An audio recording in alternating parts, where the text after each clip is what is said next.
உனக்கு நான் எப்பவுமே நல்லது தான் நினைப்பேன் அப்படின்னு சொன்ன யாரையாவது நம்பி நீங்கள் ஏமாந்துருக்கீங்களா? அப்படின்னா இந்த ரீல் உங்களுக்கு தான். முக்கியமாக நம்பர் 7 பற்றி கண்டிப்பாக நீங்கள் தெரிஞ்சுக்கணும். வணக்கம், நான் உங்கள் டாக்டர் ஹரி நாராயணன். நீங்கள் எப்போவுமே நம்பக்கூடாத முதல் 4 வகையான மனிதர்கள் யாருன்னு இந்த வீடியோவோட முதல் பகுதியில் பார்த்தாச்சு.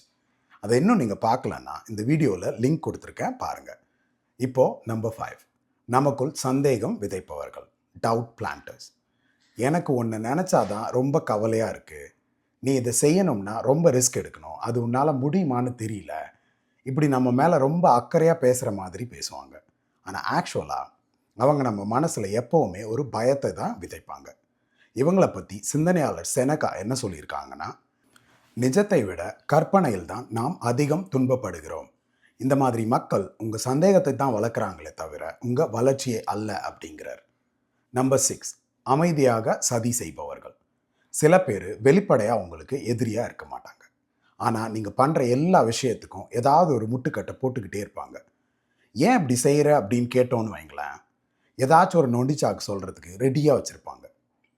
இந்த மாதிரி மனிதர்களை பற்றி சிந்தனையாளர் நீட்ஸே நமக்கு ஒரு வார்னிங் கொடுக்குறாரு. அது என்னன்னா, தண்டிக்க வேண்டும் என்ற ஆசை அதிகம் உள்ளவர்களை நம்பாதீர்கள். சில நேரம் அவர்கள் செய்யும் உதவிதான் மிக ஆபத்தானதாக இருக்கும் அப்படின்னு எச்சரிக்கிறார். Number 7, சந்தர்ப்பவாதிகள், opportunist. சில பேர் உங்களால் ஏதாவது வேலை ஆகணும்னா அந்த வேலை முடிகிற வரைக்கும் உங்கள் கூட ரொம்ப நெருக்கமாக இருப்பாங்க. ஆனால் அவங்க வேலை முடிஞ்சதும் ஆளே அட்ரஸ் இல்லாமல் போயிடுவாங்க.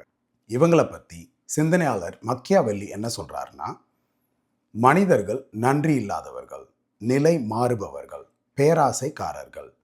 நீங்கள் நம்புறீங்களோ இல்லையோ, இதுதான் உண்மை அப்படிங்கிறார். நம்பர் 8, எப்போதும் புலம்பிக் கொண்டே இருப்பவர்கள், கிரானிக் கம்ப்ளைனர். சில பேர் எப்போ பார்த்தாலும் புலம்பிக்கிட்டே இருப்பாங்க. எப்போவும் ஏதாச்சும் ஒரு பிரச்சனையோடு வருவாங்க. எப்போவும் நெகட்டிவாக ஏதாச்சும் பேசுவாங்க. முக்கியமாக அவங்களுக்கு அவங்க பிரச்சனைகளுக்கான தீர்வே வேணாம், அதை பற்றி புலம்புறதுக்கு ஒரு கூட்டாளி தான் வேணும். இவங்களை பற்றி சிந்தனையாளர் ஜிம் ரோன் என்ன சொல்லியிருக்காருன்னா, நீங்கள் அதிக நேரம் செலவிடும் 5 பேரின் சராசரி தான் நீங்கள் அப்படிங்கிறார். துயரம் கூட்டத்தை தான் விரும்பும், ஆனால் முன்னேற்றத்தை வெறுக்கும். அதனால் உங்கள் அமைதியை நீங்கள் பாதுகாத்து கொள்ளுங்கள். இந்த மாதிரி புலம்புறவங்களை விட்டு கொஞ்சம் தள்ளியே இருங்க.